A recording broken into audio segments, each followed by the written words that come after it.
मुफ्ती साहब, क्या लूडो खेलना हराम है?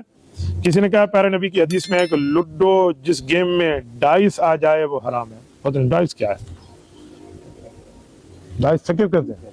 अच्छा सुने भाई, मैंने तो इस तरह की हदीस नहीं पढ़ी जो आपने हदीस लिखी। आपने पढ़ी होगी, शायद आपके इल्म में हो।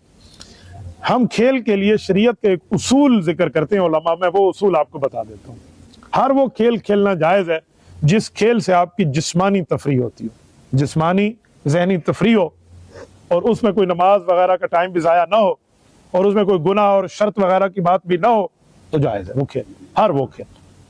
मैं नहीं समझता कि लूडो से आपकी कोई जिस्मानी तरतीब की कोई रिहर्सल, कोई वर्जिश होती हो या कोई जहनी वर्जिश होती। मैं लूडो पे लड़ाई समझता हूँ, नहीं सिर्फ छक्का नहीं, डुक्की नहीं, पंजा है। ये बचपन में जो हमने सुना है वो इस तरह है। बहरहाल मैं इसको एक लव गेम समझता हूँ। अगर कोई खेल रहा है इस नीयत से कि यार 2 मिनट, 4 मिनट, 10 मिनट, 15 मिनट खेल लूँ ताकि इबादत के लिए दोबारा फ्रेश हो जाऊं, और उस दौरान शर्त भी नहीं लगा रहा, तो शायद कहीं ना कहीं गुंजाइश बन जाएगी।